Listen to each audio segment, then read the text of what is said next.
6 o'clock here on your Monday morning. Thanks for starting off a brand new week with us. I'm Tim Pham. And I'm Channing Curtis. Let's get right over to the Weather Center with meteorologist Thomas Patrick on this Monday morning, because Thomas, you're telling us that things are going to stay hot around here. Yeah, definitely been using the AC every afternoon. Oh, yeah. It just feels like it's on for several hours at a time. That doesn't change today, though today might weirdly enough be one of our coolest days upcoming. Not to say that it's any cool outside, it'll still be deep into the 90s. It's just all the other days of our forecast are even hotter yet. Right now it's 65 degrees, temp did just dip another degree or two. That should be our low temperature for the day, which is still pretty mild in its own right, because those temperatures climb back into the 90s from about 90 degrees in Pullman and Moscow on the Palouse, up to about 100 or 101 between Lewiston and Omak. So our normal hot spots still feeling pretty hot outside, but it's the rest of the forecast that is going to be even hotter yet on this third week of July. Taking a live look at Milwaukee this morning, as the four-day Republican National Convention kicks off today, there is heightened security after a gunman opened fire at a Trump rally in Pennsylvania over the weekend, killing one person and critically injuring two others. Now, federal law enforcement officers are now searching for the motive of the suspect who was killed. CBS's Sabrina Franza has more on the convention and the shooting investigation from Milwaukee. There's a heavy security presence in Milwaukee as the Republican National Convention begins later today. I feel pretty safe. The U.S. Secret Service says it's keeping its security plan as is. Just 2 days after a gunman opened fire at former President Trump's rally in Butler, Pennsylvania. We have accounted for various security scenarios that may arise, and we are confident in the plan we have implemented. Former President Donald Trump arrived here in Milwaukee yesterday. In a newspaper interview, he said he plans to change his speech later in the week in light of the shooting. Trump also said had he not looked away from the crowd at the moment of the shooting, he may have been killed. During an Oval Office address, President Biden said he had a brief phone conversation with Trump after the shooting. We can't allow this violence to be normalized. You know, the political record in this country has gotten very heated. It's time to cool it down. Authorities say the gunman, identified as 20-year-old Thomas Matthew Crooks of Bethel Park, Pennsylvania, was killed by a U.S. Secret Service sniper. Investigators say an AR-style rifle found near his body was purchased legally and registered to his father, and that bomb materials were found in his home and vehicle. We had graduated with him, and it was just something I would have never seen coming. President Biden has ordered an independent review of the incident. The FBI is investigating the shooting as an assassination attempt and potential domestic terrorism. Sabrina Franza, CBS News, Milwaukee, Wisconsin. Now, President Joe Biden addressed the nation from the Oval Office last night. CBS political analysts called it not a moment for campaigning, but a truly presidential moment where the focus was on uniting the country. The president stressed that, quote, politics must never be a literal battlefield or killing field. Violence has never been the answer. Whether it's with members of Congress of both parties being targeted and shot, or a violent mob attacking the Capitol on January 6th, or a brutal attack on the spouse of former Speaker of the House, Nancy Pelosi, or information and intimidation on election officials, or the kidnapping plot against the sitting governor, or an attempted assassination on Donald Trump. There is no place in America for this kind of violence, or for any violence ever. Period. No exceptions. We can't allow this violence to be normalized. The president was supposed to travel to Austin, Texas today for a civil rights event. That trip has been postponed as he anticipates more briefings. Now, reactions continue pouring in on social media. Former President Barack Obama, former President Trump's predecessor in the White House, posted on X Saturday night saying, quote, there is absolutely no place for political violence in our democracy.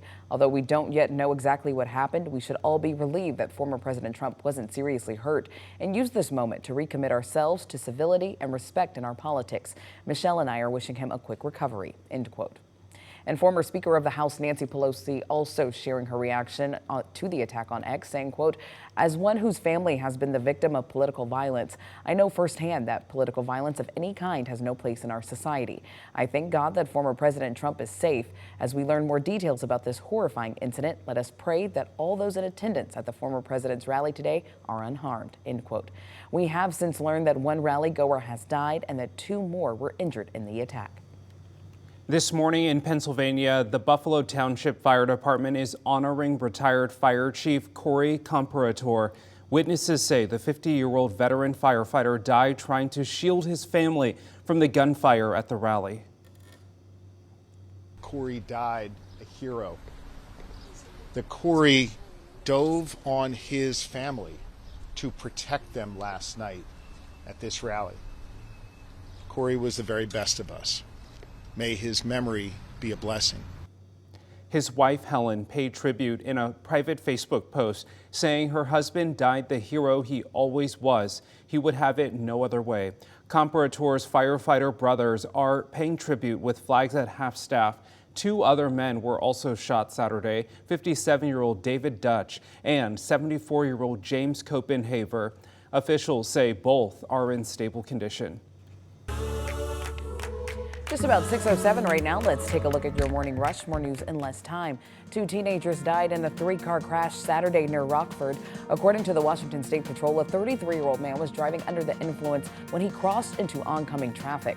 Troopers say the man then hit a car with 3 teens inside head-on. WSP says prosecutors charged the driver with vehicular assault and vehicular homicide.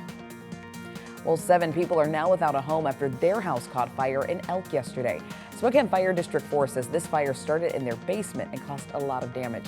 Crews were able to evacuate all 7 people who were inside the home at the time, but one of their 3 pets did not survive.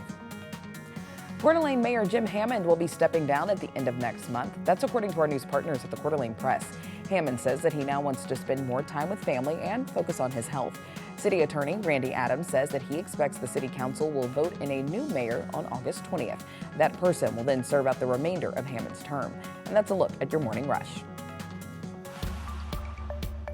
This morning, a heads up for drivers as construction season continues this week. Several projects could slow you down on your morning commute. KREM 2's Brandon T. Jones is live this morning near North Monroe, helping you get around this. So, Brandon, what do drivers need to know? Good morning.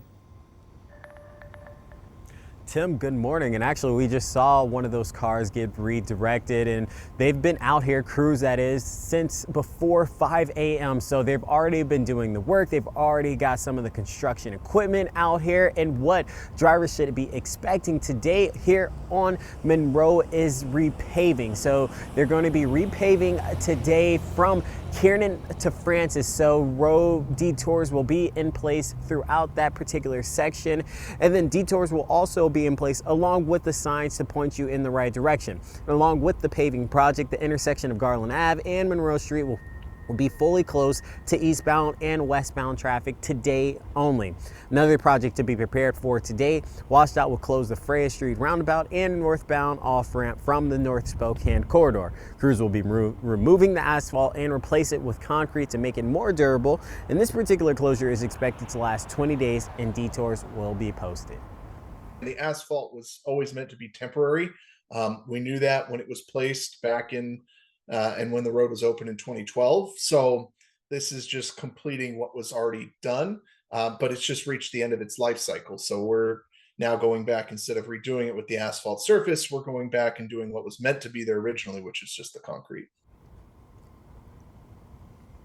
And as a reminder with these projects and any road work, give yourself a bit more time to get to your destination. Leave the house a few minutes early, and when driving near construction, just make sure you're slowing down and giving all of these workers to have some safe space to operate. But for now, reporting live here in the Garland District, Brandon T. Jones, KREM 2 News. We want to continue on with more traffic. Here's a look at that area that Brandon was just telling us about on 395 near Francis.